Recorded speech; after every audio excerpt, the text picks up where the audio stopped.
Hi, I'm Linz. Welcome to Becoming Everwell, a channel where we talk about the ongoing journey of becoming.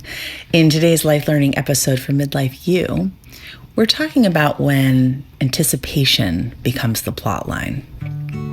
I make sense of life by writing about real everyday stuff that makes us who we are. Some of these snapshots are fun, some are more serious. Maybe they'll open up something in you too. Let's grow. While waiting at my son's baseball practice the other day, another parent, a stalwart sideline comrade, started telling me about his weekend. Our sporadic banter typically revolves around youth sports, so his getting personal felt unusual. But he wanted to talk about his 6-year-old golden retriever, Bailey, who'd fallen sick over the weekend.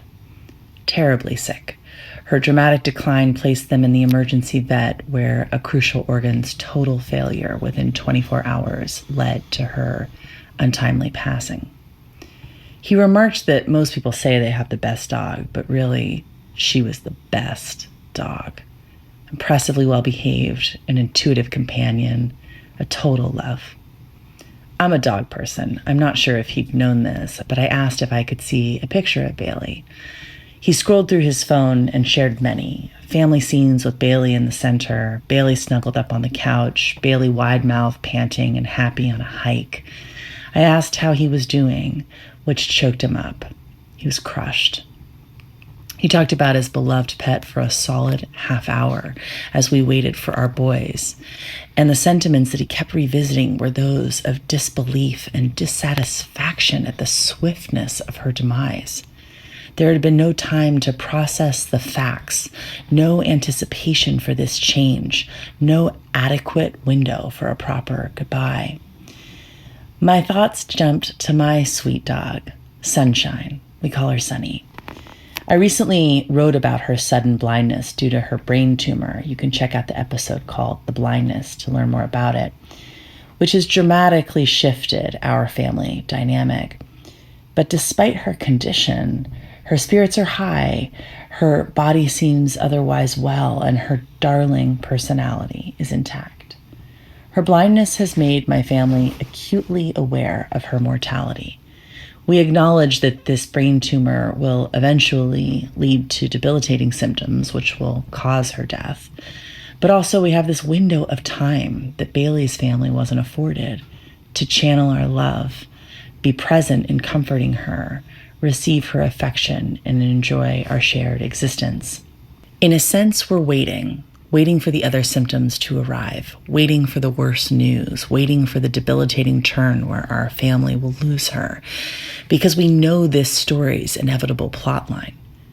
But also, we're so lucky, in a sense, to be waiting, and we'll happily wait as long as possible in this window of intensified appreciation for her breathing body in our home. Anticipation as a feeling has been on my mind since she got sick. When I wrote this, it was the end of year. The kids were anticipating the winter break from school, the magic of the holiday, the hope of much desired gifts. My husband was anticipating a year-end conversation with his employers. I was anticipating a pause from our hectic, overcommitted schedule. We all had a destination in mind that we wanted to hurry up and get here. But this feeling of anticipation, which is a whole different emotional arena than the emotions that come with actually experiencing something, has value that can be easily overlooked. Anticipation often gets swallowed up by nervousness or anxiety or excitement or impatience because those feelings are loud. But anticipation can also be an opening for discovery, curiosity, and awe. I recently learned of Jody Wellman's work, the author of You Only Die Once and founder of 4,000 Mondays. She speaks of death as the great motivator to bring ourselves back to life. Be sure to check out her TEDx talk on the topic. Her premise is that statistically, most of us get 4,000 Mondays in this lifetime. And a healthy dose of mortality is an effective motivator to live with intention, urgency, and meaning. I love her gutsy approach to talking about death as a destination that we're all anticipating. We're going to die. It's no secret, yet we tend to not acknowledge it.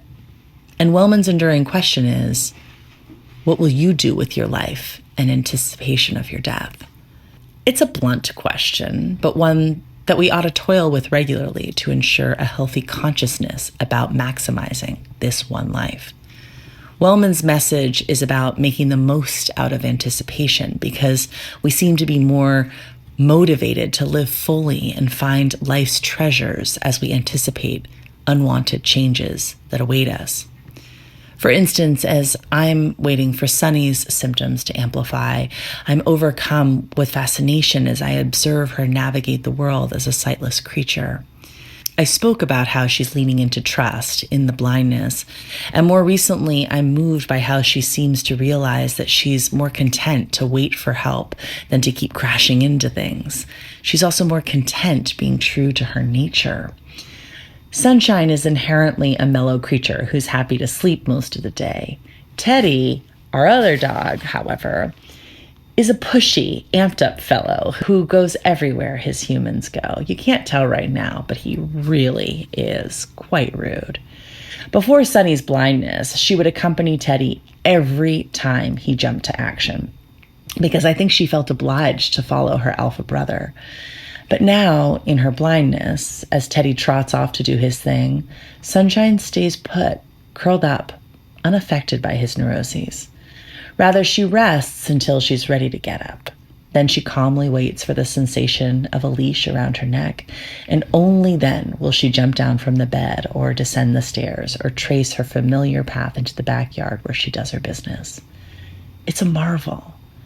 In this window of anticipation, I'm also learning so much from my dog about grace, about patience, and about welcoming help. Also, I'm watching all of my kids proactively tend to her needs and ensure her well-being in ways that I hadn't before seen them be caretakers. This sad reality that we're anticipating has brought with it meaningful growth. And I'm realizing that when we set our sights primarily on the destination, whether it's a desired destination or an undesired destination, we risk missing out on the many gifts that arise from anticipation itself. So when you consider whatever you're anticipating, and if the impatience, excitement, and anxieties are loud, I encourage you to make space for and even revel in the quieter discoveries, curiosity, and moments of awe that may live inside of your anticipation too. Let's grow. Thanks for being here. I'm Lindsay Hurdy. You can learn all about my offerings at lindsayhurdy.com, and you can read everything that I write on my Substack at lindsayhurdy.substack.com. I hope you will subscribe. It's free. Thanks again for being here. Until next time. Be sure to like and subscribe and click that bell to get alerts for new posts. I'd be ever grateful.